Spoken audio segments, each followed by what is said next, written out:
الحمد لله نحمده ونستعينه ونستغفره ونعوذ بالله من شرور أنفسنا ومن سيئات أعمالنا من يهده الله فلا مضل له ومن يضلله فلا هادي له ونشهد أن لا إله إلا الله وحده لا شريك له ونشهد أن سيدنا وسندنا وحبيبنا ومولانا محمدا عبده ورسوله صلى الله تعالى عليه وعلى آله وأصحابه وبارك وسلم تسليما كثيرا.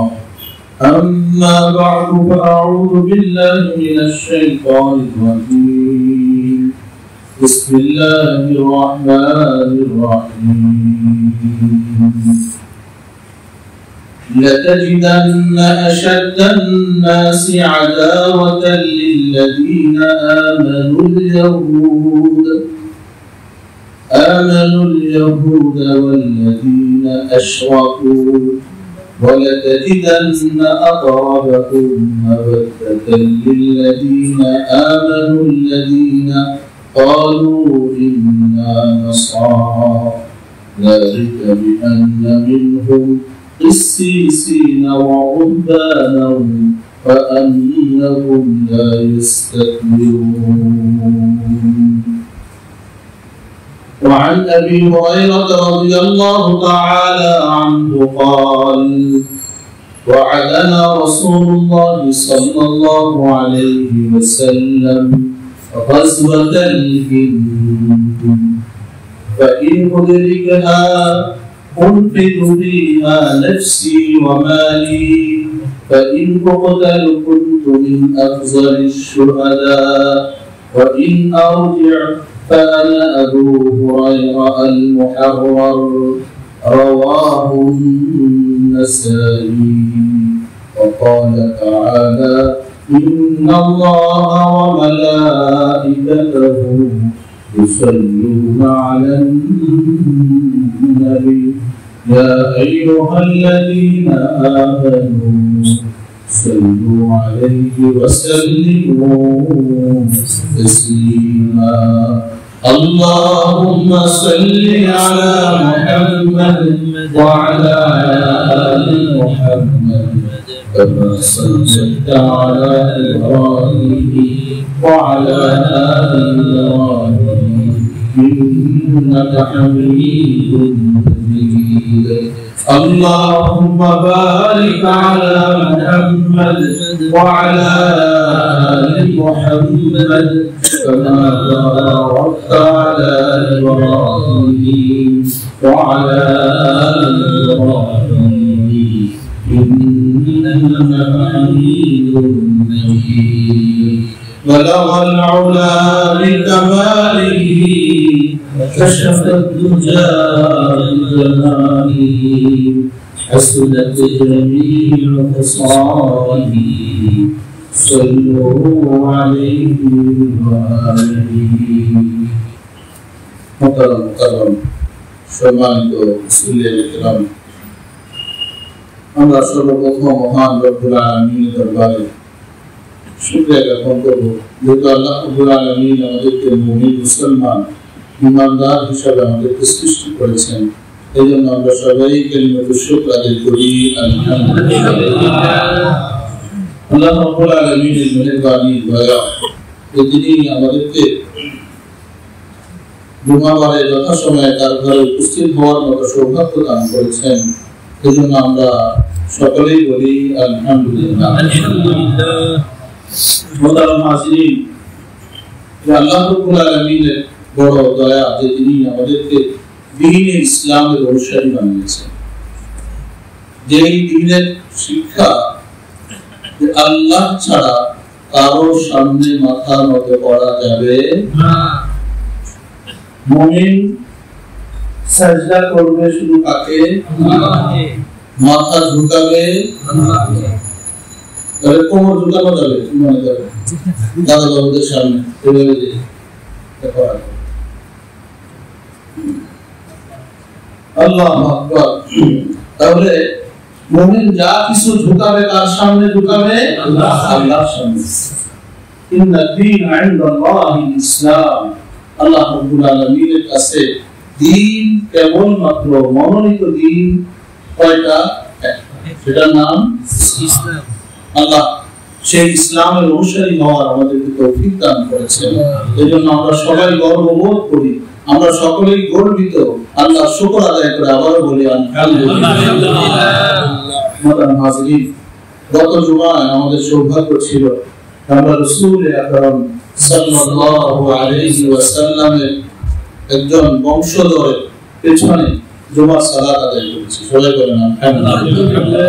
আজ থেকে 1450 বছর আগে যখন নবী জীবিত ছিলেন তার পেছনে সাহাবায়ে কেরাম রাদিয়াল্লাহু তাআলা আনহুম আজমাইন নামাজ পড়েছেন। আর তার এই ধারাবাহিকতা আমরা নবীর খানদানের, নবীর বংশের, যাদের দেহে নবীর রক্ত প্রবাহিত, সেই মানুষের পিছনে আল্লাহ রাব্বুল আলামিন আমাদের এই মাতৃভূমিতে থেকে জুমার সালাত আদায় করার মতো সৌভাগ্য দান করেছেন। এজন্য আমরা আবারও বলি আলহামদুলিল্লাহ।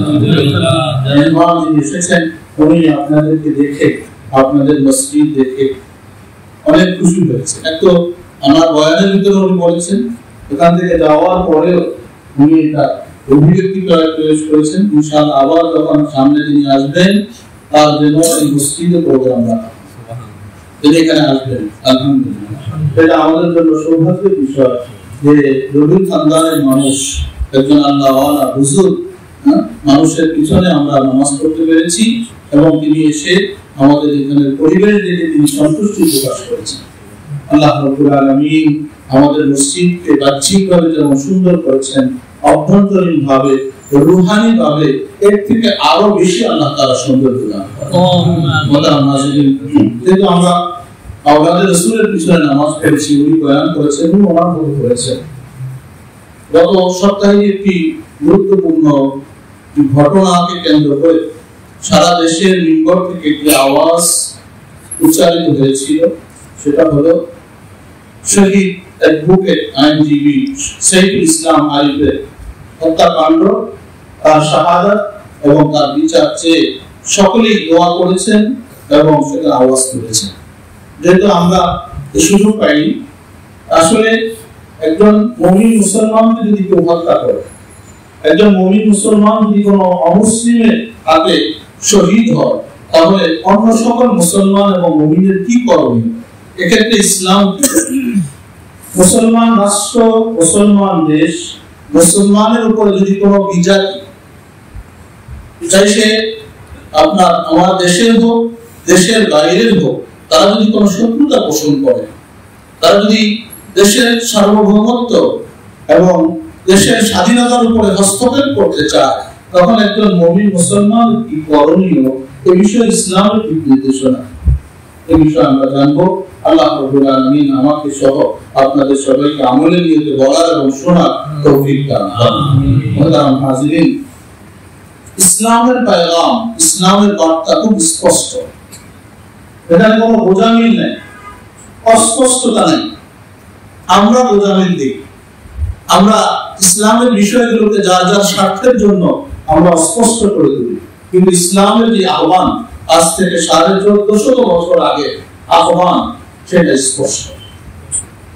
আল জাজিরা, আপনারা টেলিভিশন আছেন, আল জাজিরা বিখ্যাত কাতারে, ওখানে তিনজন শেখ, একজন ইয়ামানের, একজন মিশরি আর একজন আরবের, সৌদি আরবের, তিনজনের পক্ষ আলোচনা চলছে।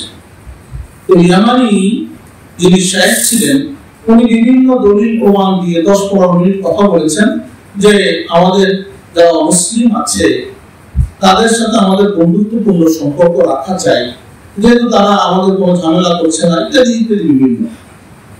তো মিশরের যে শেখ, উনি ওনার যখন বক্তব্য শেষ হয়েছে তখন বললেন যে আপনার কাছে আমার একটা প্রশ্ন, আপনি যা বলেছেন সেটা সত্য নাকি আল্লাহর কথা সত্য? ওনার কাছে প্রশ্ন চলে দিয়েছেন যে আমি আপনার কাছে জানতে চাই, আপনি যা বলেছেন, আপনি যে যুক্তি তর্ক দিয়ে বুঝালেন, এই কথা সত্য না আল্লাহর কালাম সত্য? উনি এটা তোমাকে মানতেই হবে। উনি বললেন যে আল্লাহর কালাম সত্য। তাহলে যদি আল্লাহর কালাম সত্য হয় তাহলে আপনার আল্লাহর কালাম আপনি শুনুন। আল্লাহ কি বলেন? বলেন তারদা আনকাল ইয়াহুদ ওয়ালান নাসারা হাত্তা তাত্তাবিআ মিল্লাতাহুম। হে নবী, ইহুদিরা, খ্রিস্টানরা, বিধর্মীরা পশ্চিম কালেও আপনার উপরে তারা সন্তুষ্ট হবে না যতক্ষণ না আপনি তাদের ধর্মের অনুসরণ করবেন। যতক্ষণ না তাদের ধর্ম অনুসরণ করবেন, আপনি মুশরিক হবেন, পৌত্তলিক হবেন, মূর্তি পূজারী হবেন, এর আগ পর্যন্ত আপনি যতটুকু তাদের জন্য করবেন তারা আপনার উপরে কি হবে না? ইহুদি, তার জন্য আপনি যত ছাড় দেন, যতক্ষণ না তাদের খাতায় নাম না লেখাবেন ততক্ষণ পর্যন্ত তারা আপনার উপরে সন্তুষ্ট হবে। খ্রিস্টান, আপনি যত ছাড় দেন তাদের সামনে, যত মতজানু অবলম্বন করেন, পন্থা অবলম্বন করেন, কিন্তু যতক্ষণ না তাদের দীক্ষায় দীক্ষিত হবেন, তাদের ধর্ম অনুসরণ করবেন, ততক্ষণ পর্যন্ত তারা আপনার উপরে সন্তুষ্ট থাকবে। এই কথা কে বলেছেন? আল্লাহর কথা সত্য না মিথ্যা? চির সত্য, শুধু সত্য না, এই চির সত্য। আল্লাহ রাব্বুল আলামিন এই বিষয়টাকে খুব স্পষ্ট করেছেন। এই জন্য মুহতারাম হাজিরিন, আজকে আমাদের দেশের মানুষ, হয়তো কোটি কয়েক মানুষ ছাড়া, তারা তাদের স্বার্থের জন্য তাদের কথা বাদ দিয়ে দেশের সংখ্যাগরিষ্ঠ মানুষ, বলতে পারেন 90% মানুষ, তারা দেশের স্বাধীনতা, তাদের দেশের সার্বভৌমত্ব এ ব্যাপারে তারা এক, এবং কারো দাদাগিরি, তাদের কোনো মাস্তানি, এ দেশের উপরে কোনো দখলদারিত্ব, প্রভাব, এটা তারা মেনে নিতে রাজি না। আপনারা দেখেছেন কয়েকদিন আগে আমাদের প্রতিবেশী দেশে, ওখানে যে বাংলাদেশ হাই কমিশনের উপর হামলা হয়েছে, দেখেছেন? সব মিডিয়াগুলোতে এসেছে। যদিও কিছু কিছু মিডিয়া এখানেও তারা লুকোচুরি করেছে।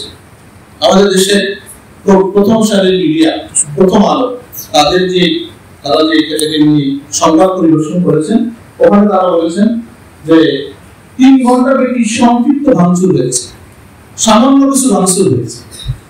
3 ঘন্টা যদি ভাঙচুর হয় তাহলে সেটা আবার ছোটখাটো সামান্য ভাঙচুর হয়ে যায়। আসলে মানুষ তাদের চরিত্র পাল্টাতে পারে না।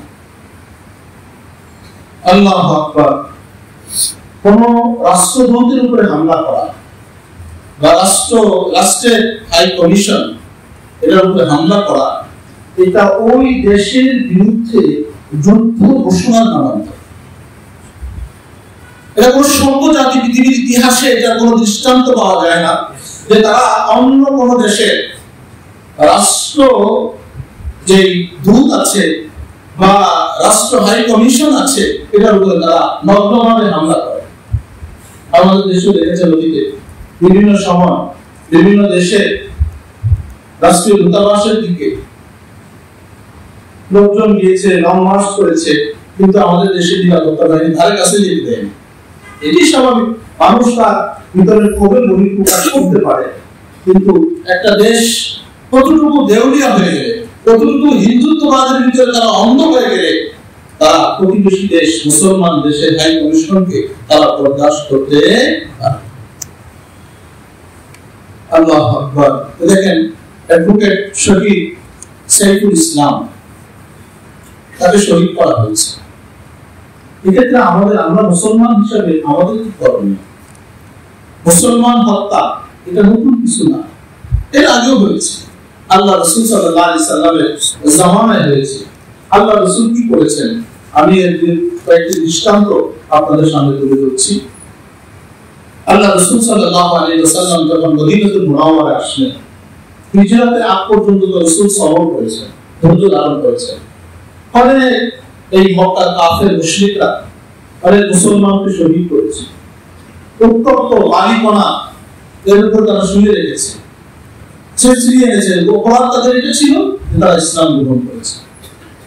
কোন জুলুম এবং বর্বরতা বাকি ছিল না যেটা তারা মুসলমানের বিরুদ্ধে চালায়। মুসলমানরা তাদের অত্যাচার জুলুম সহ্য করতে না পেরে তারা শুধু হাবশায়, ইথিওপিয়া, এখানে তারা হিজরত করেছে। ওখানে তারা আবার লোক পাঠিয়েছে তাদেরকে যেন ফেরত দেওয়া হয়। ওখানকার যিনি প্রধান ছিলেন বাদশাহ নাজাশী, তিনি যখন শুনলেন, অবস্থা জানলেন, অপরাধ কি তাদের, তারা কেন এখানে হিজরত করেছে, মুহাম্মদ সাল্লাল্লাহু আলাইহি ওয়াসাল্লামের তারা অনুসরণ করে, মুহাম্মদ কি বলে, এই বক্তব্যগুলো যখন হযরত জাফর তাইয়ার রাদিয়াল্লাহু তাআলা আনহু শুনেছেন, তো তিনি সেই মক্কার কাফের মুশরিকদের লোক যারা গেছে তাদেরকে ফেরত আনার জন্য তাদেরকে খালি হাতে ফিরিয়ে দিয়েছেন এবং মুসলমানদেরকে সেখানে জায়গা দিয়েছেন। আলহামদুলিল্লাহ। মুসলমানরা তো মানে তাদের অত্যাচার জুলুম থেকে বাঁচার জন্য মুসলমানরা হাবশা পর্যন্ত হিজরত করে, এর পরবর্তীতে মুসলমানরা মদিনাতুল মুনাওয়ারা হিজরত করেছে। স্বয়ং রাসূল আকরাম সাল্লাল্লাহু আলাইহি ওয়াসাল্লাম নিজের ভিটে মাটি ছেড়ে রাতের আধারে আল্লাহর হুকুমে নির্দেশে তিনি মদিনাতুল মুনাওয়ারা হিজরত করেছেন। আল্লাহ রাসূল সবর করেছেন আমরা জানি।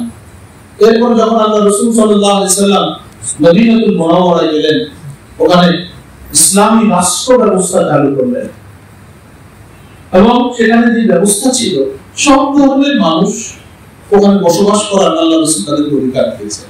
মুশরিকরা ছিল, ইহুদিরা ছিল, খ্রিস্টানরা ছিল, সবাই মিলে এখানে বসবাস করেছে।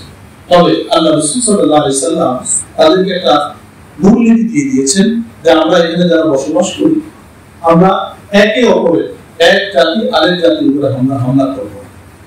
মুসলমানরা মুশরিকদের নিরাপত্তা নিশ্চিত করবে, ইহুদিদের করবে, খ্রিস্টানদের করবে। হ্যাঁ, তবে যদি এই চুক্তি ভঙ্গ হয়, কেউ যদি তার উপরে হামলা করে অথবা যদি তাদের প্রতিপক্ষকে সহযোগিতা করে, তাদের মিত্রকে, এই যেখানে যারা আছে ইহুদি তাদের মিত্রকে সহযোগিতা করে যদি কোনো মুসলমান অন্য কোনো দলের উপরে যদি কেউ আঘাত আনে, তাহলে তাকে ছাড় দেওয়া হবে। আল্লাহ রাসূল সাল্লাল্লাহু আলাইহি ওয়াসাল্লাম স্পষ্ট ভাবে জানিয়ে দিলেন। এর মধ্যে আল্লাহু আকবার, মদিনাতুল মুনাওয়ারা একটি ইহুদিদের গোত্র ছিল বনু কাইনুকা।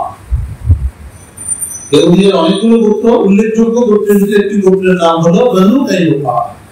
এরা কয়েকজন মিলে, বনু কাইনুকার কয়েকজন লোক মিলে একজন মুসলিম নারীকে তারা বিবস্ত্র করে। প্রতিবাদে একজন মুসলমান যুবক এগিয়ে আসলে এই ইহুদিরা মিলে, সে যদি একা ছিল, তারা তাকে হত্যা করে।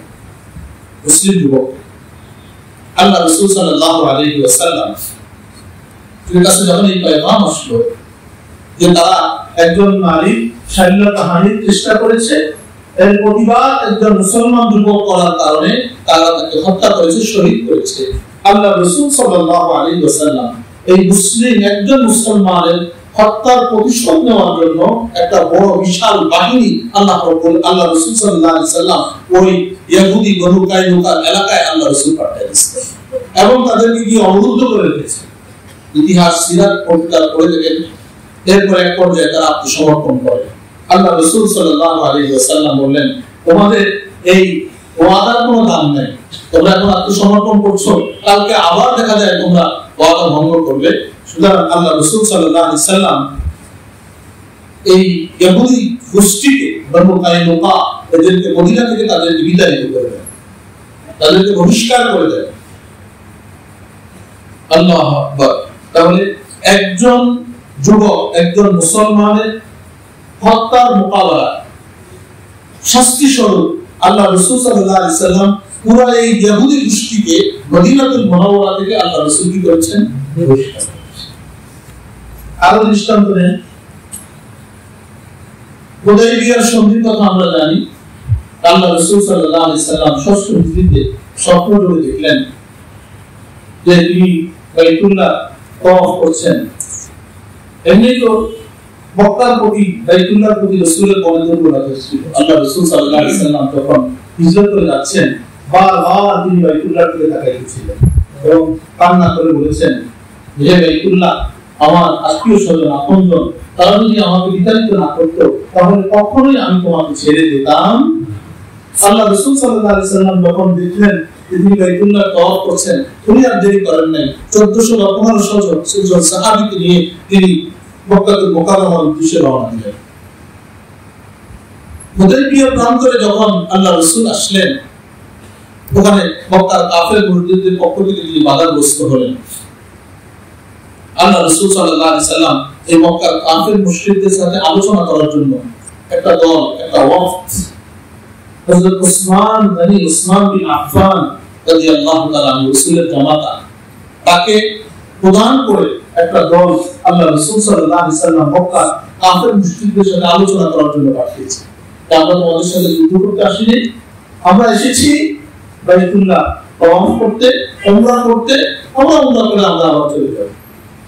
কিন্তু এই মক্কার কাফের মুশরিকরা এটা কোনোভাবেই তারা মেনে নেয়নি। এদিক দিয়ে আল্লাহ রাসূল সাল্লাল্লাহু আলাইহি সাল্লাম এবং সাহাবায়ে কেরামের কাছে হুদাইবিয়া প্রান্তরে খবর আসলো যে তারা হযরত উসমান গনি রাদিয়াল্লাহু তাআলা আনহুকে শহীদ করে দিয়েছে। এই শাহাদাতের খবর যখন আসলো, দেখেন একজন মানুষের শাহাদাতের খবর, সাহাবায়ে কেরাম সব দাঁড়িয়ে গেলেন।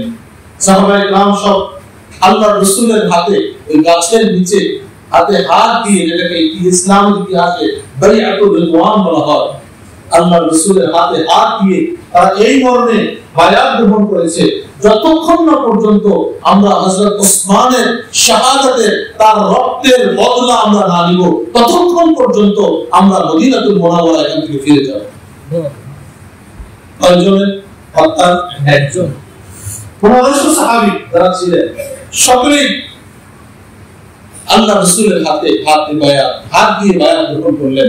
আল্লাহ রাব্বুল আলামিন কোরআনুল কারীমে সূরাতুল ফাতহের ভিতরে তাদের এই বায়াতের কথা তিনি যে উপরে সন্তুষ্ট হয়েছেন, লাকাদ রাদিয়াল্লাহু আনিল মুমিনিন ইয ইউবাইউনাকা তাহতা শাজারা, নিশ্চয়ই আল্লাহ তাআলা রাজি হয়েছেন মুমিনদের উপরে যখন তারা গাছের নিচে রাসূলের হাতে হাত দিয়ে তারা হযরত উসমানের হত্যার বদলা নেওয়ার জন্য বায়াত গ্রহণ করেছে। সুবহানাল্লাহ। এবং সাথে সাথে আল্লাহ কি বলেছেন, ইয়াদুল্লাহি ফাওকা আইদিহিম, আল্লাহ তারা শুধু রাসূলের হাতে হাত দিয়ে বায়াত গ্রহণ করেছে তাই না, বরং তাদের হাতের উপরে আল্লাহর কুদরতি হাত ছিল। সুবহানাল্লাহ। আল্লাহ এত সন্তুষ্ট হয়েছে। তাহলে একজনের শাহাদাতের বদলায় যত সাহাবী ছিলেন তারা সকলে প্রস্তুত হয়ে গেছেন, বদলা নেওয়ার আগে আমরা ঘরে ফিরব। এই হলো মুসলমান ইসলামের শিক্ষা। দ্বিতীয় ঘটনা আমরা শিখি, ইসলামের ইতিহাসে একটি যুদ্ধ হয়েছে মুতার যুদ্ধ। এই মুতার যুদ্ধ এটা যে প্রেক্ষাপট, এই মুতার যুদ্ধের আগে গাসসান গোত্র যখন বসরায় আল্লাহ রাসূলের পাঠানো একজন রাষ্ট্রদূতকে, আল্লাহ রাসূলের দূতকে তারা হত্যা করে, তখন আল্লাহ রাসূল সাল্লাল্লাহু আলাইহি সাল্লাম তাদের বিরুদ্ধে একটা বিরাট বড় সৈন্যবাহিনী তাদের বিরুদ্ধে পাঠান। ওই যুদ্ধে কাফেরদের সংখ্যা ছিল অনেক মুসলমানদের তুলনায়, কিন্তু তারপরেও আল্লাহ রাসূল সাল্লাল্লাহু আলাইহি ওয়াসাল্লাম এই যেহেতু আল্লাহ রাসূল তার ইসলামের দাওয়াত নিয়ে এই রাষ্ট্রদূতকে বা এই দূতকে প্রেরণ করেছিলেন, যেহেতু তারা তাকে হত্যা করেছিল, আল্লাহ রাসূল সাল্লাল্লাহু আলাইহি সাল্লাম ওখানে সৈন্যবাহিনী প্রেরণ করেছেন এদের মোকাবেলার জন্য। আল্লাহু আকবার। এরপরে আমরা যদি আরো দৃষ্টান্ত গ্রহণ করি, আল্লাহ রাসূল সাল্লাল্লাহু আলাইহি সাল্লামের ইন্তেকালের আগে আল্লাহ রাসূল সাল্লাল্লাহু আলাইহি সাল্লাম একটা সৈন্যবাহিনী প্রস্তুত করেছিলেন। কেন? মাআন অঞ্চলের গভর্নর ছিল ফারওয়া ইবনে আমির আল-জুহানি, যিনি খ্রিস্টানদের বড় নেতা ছিলেন। এই মানুষটা খ্রিস্ট ধর্ম ছেড়ে ইসলাম গ্রহণ করেছিল। এই রোমানরা তারা এই ব্যক্তিকে অর্থাৎ ফারওয়া ইবনে আমির আল-জুহানি রাদিয়াল্লাহু তাআলা আনহুকে তারা তাকে হত্যা করে শহীদ করে দেয় ইসলাম গ্রহণের কারণে। আল্লাহ রাসূল সাল্লাল্লাহু আলাইহি সাল্লাম তার মৃত্যুর আগে আল্লাহ রাসূল সাল্লাল্লাহু আলাইহি সাল্লাম হযরত উসামা ইবনে যায়েদ রাদিয়াল্লাহু তাআলা আনহুকে সেনা প্রধান নেতৃত্ব দিয়ে একটা সৈন্যবাহিনী প্রেরণ করেন, প্রস্তুত করেন। আল্লাহ রাসূলের ইন্তেকাল হয়ে যায়। হযরত আবু বকর রাদিয়াল্লাহু তাআলা আনহু তিনি যখন খলিফাতুল মুসলিমিন নিযুক্ত হলেন, তিনি বললেন যে সবার আগে ওই কাজ করতে হবে যে সৈন্যবাহিনী আল্লাহ রাসূল প্রস্তুত করেছেন তাদেরকে পাঠাতে হবে। তারা কি করেছিল? একজন মুসলমানকে শহীদ করেছিল। আল্লাহ রাসূল তাদের বিরুদ্ধে সৈন্যবাহিনী প্রস্তুত করেছেন, পাঠাতে পারেন না। পাঠানোর আগেই আল্লাহ রাসূল দুনিয়া থেকে বিদায় নিয়েছেন। হযরত আবু বকর সিদ্দিক রাদিয়াল্লাহু তাআলা খলিফাতুল মুসলিমিন নিযুক্ত হয়ে তখন হযরত আবু বকর ওই সৈন্য বাহিনীকে প্রেরণ করেন। আল্লাহু আকবার। আপনারা জানেন মুহাম্মদ বিন কাসিম ভারতবর্ষে এসেছেন না যুবক, কোথা থেকে? সেই ইরাক থেকে, হিজাজ থেকে তিনি এসেছিলেন একজন মুসলিম বোনের ইজ্জত রক্ষা করার জন্য। তিনি সিন্ধু অভিযানে তিনি অংশগ্রহণ করেছিলেন। আল্লাহু আকবার। শাহজালাল মুজাররাদে ইয়ামানি, এই শাহজালাল মুজাররাদে ইয়ামানি রাহমাতুল্লাহি আলাইহি উনি ইয়ামানের বাসিন্দা ছিলেন। উনি ইয়ামান থেকে কেন এসেছেন? মাজারে সিঁড়ি বিলানোর জন্য। এখন তো মানুষ ওখানে গিয়ে মাজারে গিয়ে এগুলো করে, বিভিন্ন রকমের গাঁজাও খায়, নাউজুবিল্লাহ। কিন্তু এই আল্লাহর এই ওলি, আল্লাহর এই হুজুর, তিনি কেন এসেছিলেন? গৌর গোবিন্দের নির্যাতনের কবল থেকে মুসলমানদেরকে মুক্ত করার জন্য সেই সুদূর ইয়ামান থেকে তিনি হিজরত করে গেলেন। আল্লাহু আকবার। এবং ওখানে সিলেটে তিনি এসেছেন এবং বহু নজির, এরকম অসংখ্য নজির ইসলামের ইতিহাসে আছে যে মুসলমানকে উদ্ধার করার জন্য, একজন মুসলমানের ইজ্জত রক্ষা করার জন্য, একজন মুসলমান বোনের ইজ্জত রক্ষা করার জন্য, একজন মুসলমানের জানের বদলা দেওয়ার জন্য আল্লাহ রাসূল সাল্লাল্লাহু আলাইহি ওয়াসাল্লাম সৈন্যবাহিনী পাঠিয়েছেন। মুসলিম শাসকরা তারা তাদের সৈন্যবাহিনী পাঠিয়েছেন। আল্লাহু আকবার। তাহলে এই যে আমাদের একজন মুসলিম ভাইয়ের উপরে হামলা হলো, তাকে শহীদ করে দেওয়া হলো, এমনিভাবে মুসলমানের ইবাদতগাহ অর্থাৎ মসজিদে হামলা করেছে তারা। আপনারা দেখেছেন? আপনাদের মনে থাকার কথা, যখন রাষ্ট্রের পর পরিবর্তন হয়েছে, এদেশের মুসলমানরা, এদেশের আলেম ওলামা, এদেশের মাদ্রাসার ছাত্ররা রাত জেগে বন্দি পাড়া দিচ্ছেন, যাতে করে কেউ কোনো ধরনের স্বার্থ উদ্ধার করতে না পারে, সিদ্ধি করতে না পারে। যে তাদের উপরে হামলা করবে, হামলা করে বলবে যে এটা মুসলমানরা করেছে, যাতে করতে না পারে। কিন্তু আমরা তাদের মন্দির পাহারা দেই, যাতে করে তারা নিরাপদে ঘুমাতে পারে। রাত জেগে আমরা তাদেরকে পাহারা দেই, আমাদের সন্তানরা পাহারা দেয়, যাতে করে তারা দুশ্চিন্তা মুক্ত ভাবে তারা ঘুমাতে পারে। আর ওই গোষ্ঠী ইসকন বলেন, যাই বলেন, তারা আমাদের ঘর, আমাদের প্রিয় স্থান, দুনিয়ার মধ্যে শ্রেষ্ঠ স্থান আল্লাহর ঘর মসজিদে তারা আঘাত করে। তাদের অবস্থাটা দেখেন। আমরা আর কত নকল হব, আর কি করব, আর কত উদার হব। আমরা তো বলি যে মুসলমান উদার হও, ধৈর্য। অবশ্যই সবর ইসলামের শিক্ষা, আমরা সবর করব। কিন্তু মুসলমান যদি এখন কিছু করে, দেখেন না আমাদের প্রতিবেশী দেশের অবস্থা, তাদের মিথ্যাচার হয়ে গেছে। কত ভয়ঙ্কর ধরনের মিথ্যাচার হতে পারে। এই যে মমতা, তাহলে তো আমরা আগে মনে করছিলাম ভালো হবে, তার অবস্থা দেখছেন নাকি? শান্তি বাহিনীর কথা শুনছেন কি? এমন আমাদের দেশে এরকম পরিস্থিতি হয়েছে যেখানে শান্তি বাহিনী একটা, তার মানে হলো আল কুফরু বিল্লাতুল ওয়াহিদা। আল্লাহ রাসূল বলেছেন तमाम দুনিয়ার কুফরি শক্তি তারা এক ও অভিন্ন, তারা মুসলমানদের বিরুদ্ধে দাঁড়ায়। মুসলমান নিধনের জন্য, মুসলমানকে দমানোর জন্য, মুসলমানদের শক্তিকে দুর্বল করার জন্য तमाम দুনিয়ার কুফার শক্তি দাঁড়ায়। দেখেন ওই থেকে ইহুদিরা মুসলমান নিধন করছে, তাদের দোসর খ্রিস্টানরা। আর এখানে পর্তুগিজ যারা আছে, ফিলিস্তিনের অবস্থা দেখেন, কাশ্মীরের অবস্থা দেখেন, আসামের অবস্থা দেখেন, আর পুরো ভারতবর্ষের ভিতরে আমাদের যে প্রতিবেশী দেশ তাদের অবস্থা দেখেন। তারা কয়েকদিন পর পরে মুসলমানদেরকে বাড়ি ঘর ছাড়া করছে, বুলডোজার দিয়ে তাদের বাড়ি ঘর গুড়িয়ে দিচ্ছে। এই মানুষগুলো আজকে একটি ঐতিহাসিক দিন, আপনাদের জানা আছে কিনা? 1992 সালে এই দিনে বাবরি মসজিদ, এই ডিসেম্বরের 6 তারিখে বাবরি মসজিদ শহীদ করা হয়েছে। যে দেশের মানুষ, যে দেশের রাষ্ট্রীয় পৃষ্ঠপোষকতায় মসজিদ শহীদ করা হয়, সেই দেশের মানুষ আমাদেরকে সাম্প্রদায়িকতার সবক তারা শিক্ষা দেয়। কতটা নির্লজ্জ করে তারা এই কাজ করতে পারে। একের পর এক মসজিদ আবার দেখেছেন আপনারা, তারা আজমিরি শরীফের কথা বলেছে, বলছে না? যেখানে নাকি কতশো বছর আগে তাদের মন্দির। দেখবেন যারা এগুলো করবে, আল্লাহ এদেরকে সুযোগ দিচ্ছেন, ছাড় দিচ্ছেন।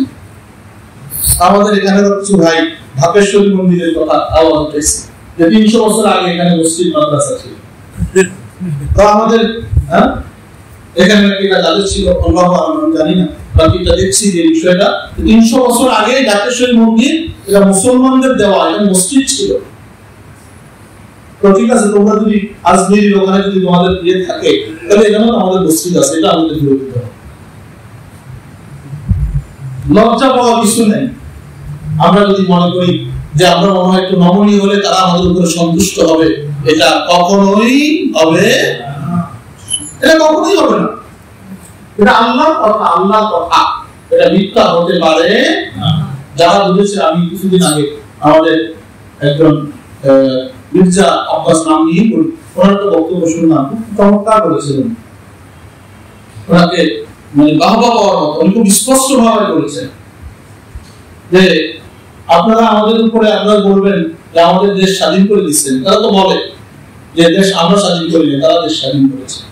ঠিক আছে, দেশ স্বাধীনতা আপনারা ভূমিকা করেছেন, উনি বলেছেন স্পষ্ট ভাষায় যে আপনারা চেয়েছেন পাকিস্তানকে দ্বিখণ্ডিত করার জন্য, আপনারা আমাদের জন্য সহযোগিতা করছেন তা না, আপনারা চেয়েছেন পাকিস্তানকে মুসলিম শক্তিকে দুর্বল করার জন্য, আর সেটা আপনারা করতে পেরেছেন। আর বাংলাদেশকে লুটপাট করে খাওয়ার জন্য, আর দীর্ঘদিন ধরে স্বাধীনতা 53 বছর পূর্ণ হয়েছে, এই পর্যন্ত তারা লুটপাট করে যাচ্ছে। এখন যখন নাকি তাদের স্বার্থে আঘাত লাগছে, তখন পাগল হয়ে গেছে। এখানে কলকাতার এক মরম বিক্রেতা আছে, ও বলে যে চট্টগ্রাম যদি এটা হয়ে যায় তাহলে ভালো। আর ওরা যে বাবার নানা লাগে যে দানা দানা লাগে, চট্টগ্রাম হয়ে গেলে তাদের আর কোনো ঝামেলা থাকে না, তাদের কোর্ট হয়ে যায়, তাদের ঝামেলা মামুর বাড়ি বা মামুর বাড়ি রাস্তা এরকম আর কি। এই যে মিথ্যাচার, ভয়ঙ্কর রাষ্ট্রীয় পৃষ্ঠপোষকতা, একটা তো বিচ্ছিন্ন কোনো ঘটনা না। প্রথম সারির মিডিয়াগুলো তাদের যে তারাও মিথ্যাচারের ভিতরে লিপ্ত। কিন্তু আফসোসের বিষয় হলো আমাদের দেশের যে মিডিয়াগুলো তারা দালালি করতে করতে, নমনম করতে করতে তারা এই স্বভাব থেকে এখন বেরিয়ে পাচ্ছে। আমাদের প্রথম আলো রেজিস্ট্রা একবার প্রথম সারিতে না দালালি করেছে। আবার এদের জন্য আমাদের দেশের বিভিন্ন রাজনৈতিক দলের নেতাদেরও মায়া কান্না হয় যে আমরা তো জীবন দিয়েছি, জীবন দিয়েছি, জীবন দিলে কথা বলে কিভাবে? আমরা জীবন দিয়েছি মিডিয়া স্বাধীনতার জন্য, ওই জীবন দিলে তুমি জীবন দিলে কথা বলো। তোমার দলের ভাইস প্রেসিডেন্টকে যখন দেশের বিশ্বের সবচেয়ে বড় দুর্নীতিগ্রস্ত দুর্নীতিবাজ যখন নাকি এই প্রক্রিয়া দ্বারা করালো, তখন তোমার মায়া কান্না কোথায় ছিল? তখন তোমার কান্না ছিল না। এখন তুমি মিডিয়ার স্বাধীনতার জন্য কান্না করছো। তাদের চরিত্র দেখো। এইগুলো আসলে ইসলামের শিক্ষা, ইসলামের যে আবেগ, ইসলামের যে স্পিরিট, এটা যদি একজন মানুষের ভিতরে না থাকে তখন সেই মানুষটা কোনো কাজে নেই। এই জন্য মুহতারাম নাযিরিন, স্পষ্ট কুফর ঈমান, শিরক ঈমান, ঈমান ইসলাম এবং কুফর এটা আলাদা। এটা কখনোই এক হতে পারে না এবং এরা এক হবেও না। এটা আল্লাহ রাব্বুল আলামিন কোরআনে কারীমে এগুলো স্পষ্ট ভাবে ঘোষণা দিয়েছেন।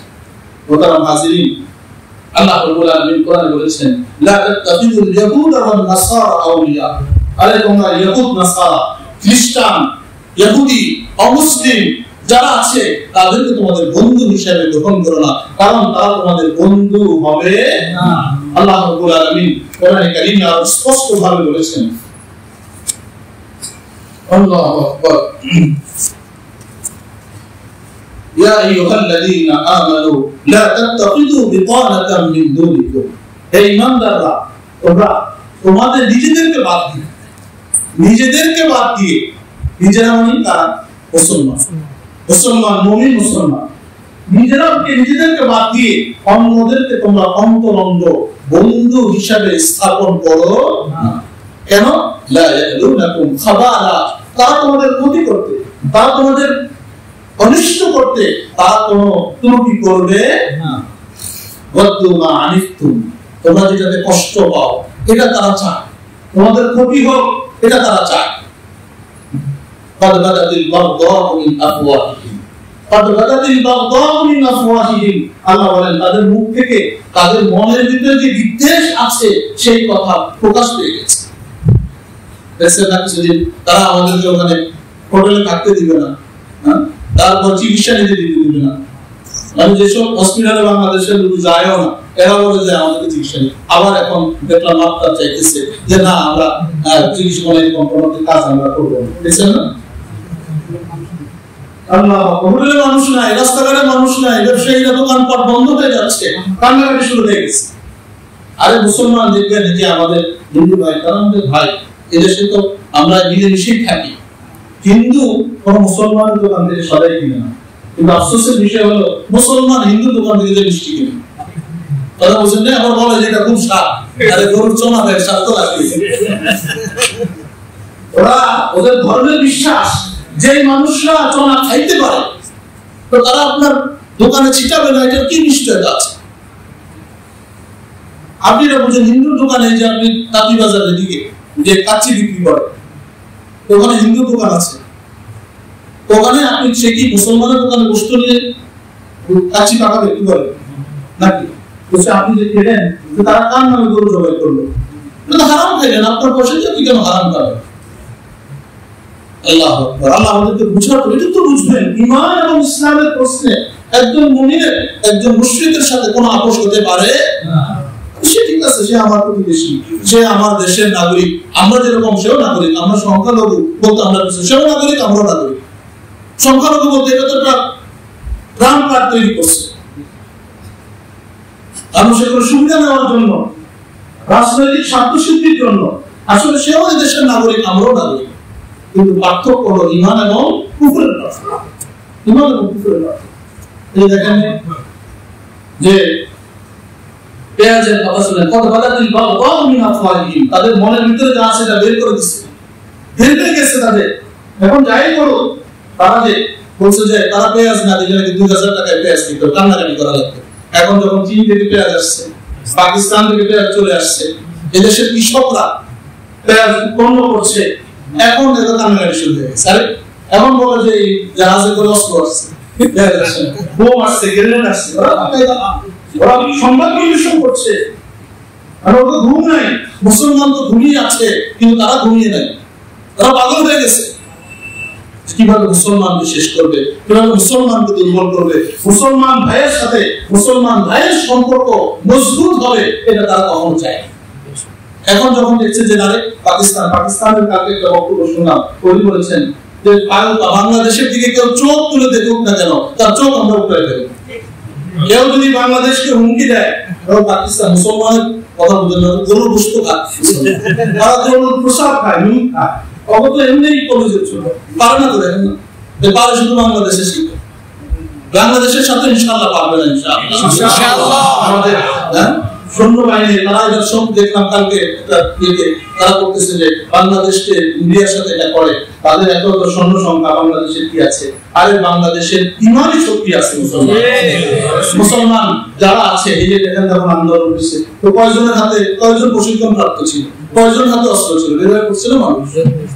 তো এরকম ঠিকই স্বাধীনতা যুদ্ধের ইতিহাস দেখেন, এই স্বাধীনতা যুদ্ধের ইতিহাস দেখেন, ৭১ কয়জন ট্রেনিং প্রাপ্ত ছিল, কয়জনের কাছে অস্ত্র ছিল, তো দেশ স্বাধীন হয়েছে। ঠিক আছে, হয়তো তারা আমাদেরকে সহযোগিতা করেছে তাদের স্বার্থের জন্য, তারা যেটুকু সহযোগিতা করেছে এর থেকে লক্ষ হাজার গুণ বেশি লুটে পুটে চেপে দেশের মানুষ ছেড়ে দিয়েছে, সম্পদ দিয়ে গেছে। এই জন্য তারা হাজির ওরা উদ্দেশ্য হলো আমরা মুমিন মুসলমান, আমরা ঘুমিয়ে আছি, তারা ঘুমিয়ে নেই। তারা যুদ্ধে কি হতে পারে, এদেশের মুসলমানের সাথে তাদের যুদ্ধ হলে সেটার পরিণাম কি হতে পারে, বহির্বিশ্বের থেকে কি ধরনের, এগুলো কিন্তু তারা সব পর্যবেক্ষণ করছে। আর আমরা মুসলমান বলবো কি হবে, তারা আমাদের বন্ধু রাষ্ট্র, স্বামী রাষ্ট্র, সেই দিন ঘুরেছে, সেই দিন এখন আর নাই, কথা বুঝে আসছে। এই জন্য তারা মাঝে ইমানি শক্তি, আমি আপনাদেরকে আল্লাহ রাসূলের হাদিস পড়েছি, আল্লাহ রাসূল গজওয়াতুল হিন্দের কথা বলেছেন, এই হিন্দুস্তানে গজওয়া হবে, সেই গজওয়ার কথা আমি আপনাদেরকে শোনাবো। আল্লাহ রাসূল আজ থেকে 1450 বছর আগে সেই যুদ্ধের ঘোষণা, সেই ভবিষ্যৎবাণী আল্লাহ রাসূল করেছেন। মোহতারাম হাজিরিন, এজন্য ঈমান এবং কুফর এগুলো এক হতে পারে না। এই যে দেখেন ইসকনের বিষয়, এরা রাষ্ট্রবিরোধী, এই যে কতদিন পর্যন্ত কি নাচানো নাচাইবে, এই যে নতুন সরকারকে এক এক নামে, এখন তাদের সদস্য যদি থাকে মনে করেন কয়েক হাজার, এখন মানুষ তাদের আসতেছে 1 লাখ, এরা কোথা থেকে আসে? এরা মুসলমানের সন্তান না? আল্লাহ রাসূল সাল্লাল্লাহু আলাইহি ওয়াসাল্লাম বলেছেন, মান কাসারা সাওয়াদা কওমিন ফাহুয়া মিনকুম। কোন মানুষ যদি কোন দলের সংখ্যা বাড়ায়, আপনি অমুসলিমদের কোন মিছিলে তাদের কোন অনুষ্ঠানে অংশগ্রহণ করে আপনি জয় শ্রীরাম বললেন, নাউজুবিল্লাহ, তারা স্লোগান দিল জয় শ্রীরামের, আপনিও জয় স্লোগান দিলেন জয় শ্রীরাম, তাহলে আপনার ঈমান থাকবে না, আপনার হাসর এই ইসলাম এবং এই মুশরিকদের সাথে আপনার হাসর। এই মুসলমানের সন্তান যেই দলেরই করেন না কেন, আপনি যদি সেই অন্য অমুসলিমদের দলভুক্ত তাদের কোন প্রোগ্রামে অংশগ্রহণ করে সেখানে অংশগ্রহণ করেন, তাদের সংখ্যা বাড়ান, তাহলে আপনার হাসর রাসূলুল্লাহ সাল্লাল্লাহু আলাইহি ওয়াসাল্লামের ভাষ্য অনুযায়ী তাদের সাথে আপনার হাসর। নাউযুবিল্লাহ। কি বলেন? এরকম আসলে কিছু হইছে না। আল্লাহ আমাদেরকে বুঝার তৌফিক দান করুন। আল্লাহ রাব্বুল আলামিন কোরআনে কারীমে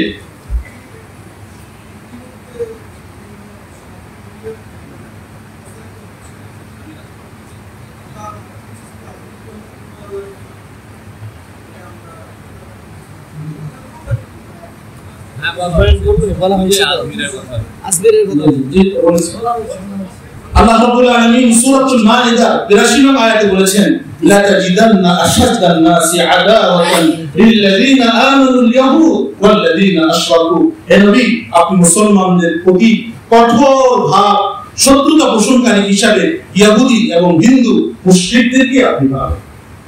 মুসলমানরা দেখেন, দুনিয়ার চিত্র দেখেন, ওই দিক থেকে ইহুদিরা মুসলমান নিধন করছে, আর অন্য দিক থেকে হিন্দুরা মুশরিকরা একাত্তা হচ্ছে মুসলমানদেরকে ধ্বংস করার জন্য। এটা আল্লাহর কথা। আল্লাহ বলে গেছেন, কোরআনুল কারীম স্পষ্ট ভাবে বলেছেন আল্লাহ রাব্বুল আলামিন যে সবচেয়ে বেশি মুসলমানের ব্যাপারে শত্রুতা পোষণকারী হলো ইহুদি এবং কারা মুশরিক। আল্লাহ রাব্বুল আলামিন আমাদেরকে বুঝার তৌফিক দান করেন। আল্লাহ রাব্বুল আলামিন বলেছেন, তাদের মনের অবস্থা মুখ দিয়ে বের হয়ে গেছে, ওমা তুফি সুদুরুহুম আকবার, আর তারা মনের ভিতরে যেটা গোপন করে রাখছে সেটা আরো ভয়ঙ্কর, আরো ভয়াবহ। মুখ দিয়ে যদি কষ্টে বের হয়ে গেছে, এটা তো মনের কথা, তাদের বিদ্বেষের কথা মুসলমানদেরকে। আমরা তো হিন্দু হোটেলে যাই খাই, ওদের মন মানসিকতা এমন, কোথাও যদি মুসলমান আসে ওখানে তারা প্রবেশই করে, কোন প্লেটে যদি মুসলমান খায় ওটাকে খাওয়াটাকে তারা অন্যায় মনে করে, ওটা ধরে না, তারা স্পর্শ করে না, কারণ আমরা মুসলমান মহামন্ত্রী। আল্লাহ স্পষ্ট করে দিলেন, ফাদাইয়ানা লাকুমুল আয়াত ইন কুনতুম তাকিলুন, আমি তোমাদের জন্য আমার বিধানকে খুলে খুলে বর্ণনা করি, তোমরা যদি বুঝতে। হা আনতুম উলাইকা তুহিব্বুনাহুম, হে মুসলমানরা, তোমরা তাদেরকে ভালোবাসো, তাদের প্রতি প্রেম দেখাও, তাদের প্রতি মহব্বত দেখাও, তাদের প্রতি বন্ধুত্বের হাত তুলে দাও, ওয়ালা ইউহিব্বুনাকুম, কিন্তু তারা তোমাদেরকে ভালোবাসে। মুখে মুখে ভালোবাসার কথা বলতে পারে, বন্ধু রাষ্ট্রের কথা বলতে পারে, বন্ধুত্বের কথা বলতে পারে, এটা মুখের কথা, অন্তর থেকে তারা তোমাদেরকে ভালোবাসে। আতুমিনুনা বিল্লাহি কুল্লি, আল্লাহ বলেন, তোমরা হে মুসলমানরা সকল আসমানি কিতাবের উপর বিশ্বাস রাখো। ওয়া ইযা লাকুকুম ক্বালু আমান্না, এরা তোমাদের সামনে যখন এই মুনাফিক চরিত্রের মানুষরা এরা তোমাদের সাথে যখন সাক্ষাৎ করে তখন বলে যে আমরা ঈমান এনেছি। ওয়া ইযা খালাউ আদু আলাইকুমুল আনামিনা মিনাল গাইজ, তোমরা যখন চলে যাও, যখন তারা তোমাদের থেকে আড়ালে যায়, তখন রাগে ক্ষোভে তারা তাদের আঙ্গুল কামড়াতে থাকে, রাগে ক্ষোভে আঙ্গুল কামড়াতে থাকে। কুল মুতু বিগাইসিকুম ইন্নাল্লাহা আলিমুম বিযাতিস সুদূর, আল্লাহ বলেন, তোমরা তোমাদের এই ক্রোধ নিয়ে তোমরা মরো, তোমাদের লাফানো নিয়ে তোমরা মরো, তোমাদের লাফানো নিয়ে তোমরা মলম বিক্রি করতে থাকো, এটা আমাদের কিছু আসে যায় না। ইন্নাল্লাহা আলিমুম বিযাতিস সুদূর, নিশ্চয়ই আল্লাহ অন্তরের যন্ত্রজামি, তিনি অন্তরের খবর রাখেন। আল্লাহ এরপর বলেন, ইন তামসাসকুম হাসানা তাসুকুম, তোমাদের যদি কোনো ভালো স্পর্শ করে, তোমাদের যদি ভালো কিছু হয় তখন তারা কষ্ট পায়। ওয়া ইন তুসিবকুম সাইয়্যিআ ইয়াফরাহু বিহা, আর তোমাদের কোনো বিপদ, কোনো পেরেশানি তোমাদের স্পর্শ করে তখন তারা খুব খুশি হয়। ওয়া ইন তাসবিরু ওয়া তাত্তাকু লা ইয়াদুররুকুম কাইদুহুম শাইআ, আল্লাহ বলেন, তোমরা যদি ধৈর্যের সাথে তাকওয়া পরহেজগারির সাথে যদি পদক্ষেপ গ্রহণ করো তাহলে তাদের কোনো ষড়যন্ত্র তোমাদের কোনো ক্ষতি করতে পারবে না। ইন্নাল্লাহা বিমা ইয়ামালুনা মুহিত, নিশ্চয়ই আল্লাহ তাআলা তারা যা কিছু করে এগুলোকে আল্লাহর দৃষ্টিতে নেয়। আমরা কার দৃষ্টির ভিতরে আছি? আল্লাহর হেফাজতে আমরা থাকতে চাই। আর আল্লাহ তাআলা যা ষড়যন্ত্র করছেন এগুলো কার নজরে আছে? আল্লাহর দৃষ্টিতে আছে কি নাই? সেজন্য তাকওয়া ছাড়া যাবে না, আল্লাহর ভয় অন্তরে রাখতে হবে, গুনাহ করা যাবে না। আল্লাহকে ডাকতে হবে, সবর করতে হবে। তারা একটা কোন রকমের উস্কানিমূলক কাজ করলে আমরাও সেটা করতে যাব না। আমাদেরকে ধৈর্যের পাহাড় হতে হবে, ধৈর্যের সাথে সবরের সাথে। তবে মুমিনের অন্তরের ভিতরে ঘৃণা থাকবে। একজন মুসলমান ভাইকে শহীদ করেছে, এই সুযোগ যেন আর কেউ না পায়। আমি চিন্তা করলাম আমি তো ভালো আছি, আমার সমস্যা নেই। আর বলছে যে চট্টগ্রাম হয়েছে, আমার কি হয়েছে? যে ভাই শহীদ হয়েছেন তার পরিবারের পাশে আমাদেরকে দাঁড়াতে হবে। এমন কোথাও যেখানেই যারা আক্রান্ত হয়েছে, বহু দৃষ্টান্ত আছে। এই যে মধুখালীতে মনে নাই আপনাদের কিছুদিন আগের কথা, দুইজন ভাই এই যে মন্দিরের ভিতরে নিয়ে আঘাত করে দুইজন ভাই মুসলমানকে তারা শহীদ করে দিয়েছে। এই ইসলাম বলেন, এই হিন্দুত্ববাদী, এই জন্য আমাদের দেশকে হিন্দুত্ববাদী থেকে, হিন্দুবাদ থেকে, ইসলাম থেকে এগুলো পবিত্র করতে হবে। চেষ্টা করবেন তো যার যার জায়গা থেকে ইনশাআল্লাহ। দেখেন পৃথিবীর বিভিন্ন জায়গায় ইসলাম কিন্তু নিষিদ্ধ, এবং এই হিন্দুদের যারা সনাতনী হিন্দু তাদের সাথে কিন্তু তাদের অনেক বিষয়ে মিল নাই। কথা বুঝে আসছে? পৃথিবীর বিভিন্ন দেশে আপনার, আমি কয়েকটা উদাহরণ হিসেবে আপনারা বলি যে আপনার চীন, রাশিয়া, সিঙ্গাপুর, আরব দেশ সহ পৃথিবীর অনেক দেশে এই সংগঠন ইসলামটা নিষিদ্ধ। সুতরাং আমরা চাই এদেশে রাষ্ট্রীয়ভাবে এদের নিষিদ্ধ ঘোষণা করা হোক, কারণ এরা দাবার এদেরকে দিয়ে চাল চালানোর চেষ্টা করছে। বিভিন্ন আন্দোলন আপনি দেখেন রাষ্ট্রদ্রোহ মামলা হয়েছে, কত বড় দুঃসাহস যে তারা আমাদের দেশের পতাকার উপরে সন্ত্রাসী সেই গেরুয়া পতাকা সেটা তারা উঠিয়ে দিয়েছে। এই যে চিন্ময় প্রভু, কারণ প্রভু তো ধরে নিয়ে গেছে, কারণ ডাক্তার নাম বলে প্রভু, কথা বলছেন না, প্রভু তো ধরে নিয়ে গেছে। এই তার তত্ত্বাবধানে, তার নির্দেশে আমাদের দেশের জাতীয় পতাকার উপর, দেখেন এই কপাল পড়া গুলো যে ওখানে আমাদের হাই কমিশনে আমাদের জাতীয় পতাকার গায়ে রাখা হয়েছে।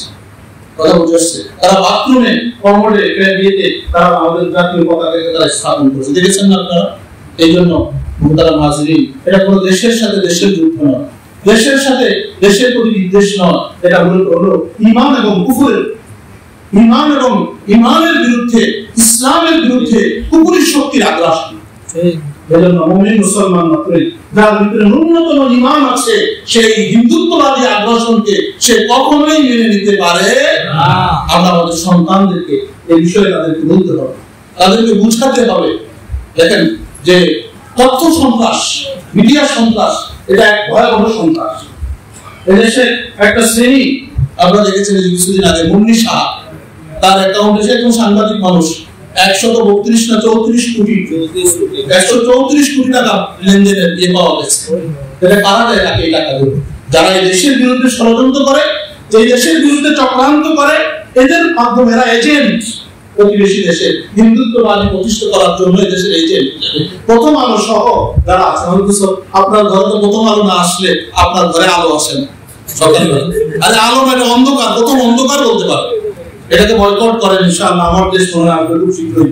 হ্যাঁ, এটা একটা বিপ্লব। যেমন কালের কণ্ঠ ইত্যাদি, এগুলো যেরকম এক সময় কালের কণ্ঠ, জনকণ্ঠ, এগুলো মানুষ ছুঁড়ে ফেলে দিয়েছিল না।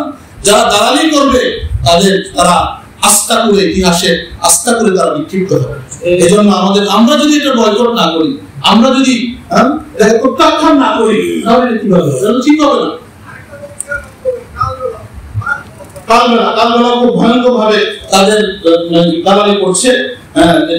আপনারা দেখেছেন, মনে থাকার কথা, প্রিয় সাহার কথা, ট্রাম্পের কাছে যে গিয়েছিল প্রিয় সাহা, সেখানে গিয়ে সে এই দেশের মুসলমানদের বিরুদ্ধে যে অভিযোগ করেছিল, মুসলমানরা নাকি ঘর বাড়ি সব তাদের লুটপাট করে দখল করে নিয়ে গেছে। জিজ্ঞাসা করছে ট্রাম্পকে কারা করছে, বললো মুসলমান মৌলবাদী গোষ্ঠী। কথা বলেন না, এদেশে আপনারা তো জানেন কোথায়, তো এখানে তো কত হিন্দু থাকে, দেওয়ালি এলাকায়, এখানে হিন্দুদের মন্দির আছে, এখানে তারা তাদের কাজে আসার সময় দেখলাম তারা তাদের কার্যক্রম করছে, নিচ্ছে বোঝা গেল এটি তাদের ষড়যন্ত্র, চক্রান্ত। আল্লাহ রাসূল সাল্লাল্লাহু আলাইহি ওয়াসাল্লাম কি বলেছেন, আল্লাহ রাসূলের হাদিসের কথা আমি বলে শেষ করছি। আল্লাহ রাসূল সাল্লাল্লাহু আলাইহি ওয়াসাল্লাম বলেছেন, ইসাবাতান মিন উম্মতি আহরাজাহুমুল্লাহু মিনান নার, আমার উম্মতের দুটি দলকে আল্লাহ রাব্বুল আলামিন জাহান্নাম থেকে নিরাপত্তা দিয়েছেন। কোনটা দলকে? দুইটা দল। এক নম্বর হলো তাদেরকে ইসাবাতুন তাফজুল হিন্দ, যারা হিন্দুস্তানের যুদ্ধে শরীক হবে, গজওয়াতুল হিন্দে যারা শরীক হবে। আর দ্বিতীয় হলো ইসাবাতুন তাকুনু মা ঈসা ইবনে মারইয়াম আলাইহিস সালাম, আর দ্বিতীয় দল যারা ঈসা ইবনে মারইয়াম আলাইহিস সালামের সঙ্গী হয়ে যুদ্ধ করবেন, তাদেরকে আল্লাহ রাব্বুল আলামিন জাহান্নাম থেকে মুক্তি দান করবেন। সুবহানাল্লাহ। মুসনাদে আহমদের 7128 নং হাদিসের বর্ণনা এসেছে, বর্ণনাকারী হযরত আবু হুরায়রা রাদিয়াল্লাহু তাআলা আনহু তিনি বলেন, ওয়া'আদানা রাসূলুল্লাহ সাল্লাল্লাহু আলাইহি সাল্লাম গাজওয়াতুল হিন্দ, আল্লাহ রাসূল সাল্লাল্লাহু আলাইহি সাল্লাম আমাদেরকে হিন্দুস্তানের জিহাদ সম্পর্কে প্রতিশ্রুতি দিয়েছেন। ফাইন উদরিকা উনফিক ফিহা নাফসি, যদি আমি সেই জিহাদে পেয়ে যাই তাহলে আমি আমার জান মাল সব কিছু ওই গাজওয়াতুল হিন্দের জন্য ব্যয় করে দেব। সুবহানাল্লাহ। এতে আমি শাহাদাত বরণ করি। ফাইন উকতাল কুনতু মিন আফজালিশ শুহাদা, তাহলে আমি হব সর্বশ্রেষ্ঠ শহীদ। সুবহানাল্লাহ। আর যদি আমি জীবিত ফিরে আসি তবে তাহলে হব জাহান্নামের আগুন থেকে মুক্তি প্রাপ্ত। সুবহানাল্লাহ। যদি শহীদ হয়ে যাই তাহলে সর্বশ্রেষ্ঠ শহীদ, আর যদি মুক্তি পেয়ে যাই তাহলে আমি হব জাহান্নাম থেকে মুক্তি প্রাপ্ত। আল্লাহু আকবার। মুসনাদে আহমদে 8823 নং হাদিসে আল্লাহ রাসূল সাল্লাল্লাহু আলাইহি সাল্লাম থেকে বর্ণিত হাদিস, হযরত আবু হুরায়রা রাদিয়াল্লাহু তাআলা আনহু বলেন, তিনি বলেন, সাহাদাসানি খালিলি as-সাদিক রাসূলুল্লাহ সাল্লাল্লাহু আলাইহি সাল্লাম, আমার বন্ধু সত্যবাদী মুহাম্মদ সাল্লাল্লাহু আলাইহি সাল্লাম বলেছেন, আন ক্বাদ ইয়াকুনু ফি হাযিহি উম্মাহ বা'সুন ইলা সিন্ধি ওয়াল হিন্দ, আল্লাহ রাসূল বলেছেন এই উম্মতের মাঝে একটি দল লড়াই করার জন্য সিন্ধু এবং হিন্দুস্তানে প্রেরিত। একটা দল কোথায় যাবে? সিন্ধু প্রদেশ এবং কোথায়? হিন্দুস্তান। আবু হুরায়রা রাদিয়াল্লাহু তাআলা বলেন, আমি যদি সেই যুদ্ধটি পাই এবং তাতে শহীদ হয়ে যাই তাহলে ভালো কথা, আর যদি জীবিত ফিরে আসি তাহলে আল্লাহ রাব্বুল আলামিন আমাকে জাহান্নাম থেকে মুক্তি প্রাপ্তদের অন্তর্ভুক্ত করবেন। মুসলমান ঘুমানোর সময় নেই, জাগ্রত হতে হবে। শরীরের যে রক্ত আছে, কোন মুসলমানের গায়ে আঘাত লাগবে আর আমার ভিতরে শরীরের কম্পন সৃষ্টি হবে না, এটা হতে পারে না। তারা কিন্তু যুদ্ধের দামামা বাজিয়ে দিয়েছে, তারা কিন্তু যুদ্ধের জন্য প্রস্তুতি নিচ্ছে। মুসলমান আমাকে আপনাকে প্রস্তুতি নিতে হবে। আর মওত তো আসবে, মরতে তো হবে। মরাটা যদি শাহাদাতের মওত হয় তাহলে সেটার তো কোনো হিসাব নাই। দেখেছেন এই শহীদ সাইফুল ইসলাম, তাকে গোসল দেওয়া হয়নি, দেখছেন না আপনারা? কারণ শহীদের গোসল হয় না, কারণ শহীদ মরে না। সে আল্লাহ রাব্বুল আলামিন কোরআনে বলেছেন, আরে যারা শহীদ হয় তাদেরকে তোমরা মৃত্যু মনে করো না, বরং তারা জীবিত। সুবহানাল্লাহ। তারা জীবিত, এটা কে বলেছেন? আল্লাহ। তারা জান্নাতের ভিতরে পাখির ভিতরে, পাখি সবুজ রঙের পাখি, এই পাখির ভিতরে শহীদের রূহকে দিয়ে দেওয়া হয়, আর এটা সে জান্নাতের ভিতরে বিচরণ করতে থাকে। বলে সুবহানাল্লাহ। আল্লাহ রাসূল সাল্লাল্লাহু আলাইহি সাল্লাম বারবার বলেছেন, আমি চাই আমার জন্য যদি মৃত্যু হয় আমি আবার শাহাদাত বরণ করি, আবার জীবিত হই, আবার শাহাদাত বরণ করি, আবার আমার মৃত্যু হয়, শাহাদাত, আবার আমি জীবিত হই, আবার আমি শাহাদাত বরণ করি। এজন্য মুহতারাম নাযিরিন, আমরা আসলে দিন আমাদের মরে গেছে, মুনাফিকি করতে করতে, দালালি দেখতে দেখতে, কথা বুঝে আসছে, নতজানু নীতি অবলম্বন করতে করতে, দাদা বাবুদের দাদাগিরির প্রভাবে, তাদেরকে রাজি খুশি করতে করতে, আরে আমরা বললে কি জানি ওনারা কি মনে করে, দাদা বাবুরা খুশি হবে কি হবে না, এই চিন্তা চেতনা, এই ধ্যান ধারণা থেকে মুসলমান বীরের জাতি, মুসলমানের ইতিহাস আপনারা পড়ে দেখেন, মুসলমান কখনোই নত জানো পন্থা অবলম্বন করে। আল্লাহ রাব্বুল আলামিন আমাদের ঈমানি সাহস, ঈমানি শক্তি আল্লাহ তাআলা আমাদেরকে দান করেন। দেশ মুসলমান ইসলামের বিরুদ্ধে যারাই দাঁড়াবে তাদেরকে বিরুদ্ধে রুখে দাঁড়ানোর মতো আল্লাহ রাব্বুল আলামিন হিম্মত, সাহস, ঈমানি শক্তি আল্লাহ তাআলা আমাদের সবাইকে দান করেন। আমিন। আলহামদুলিল্লাহি রাব্বিল আলামিন।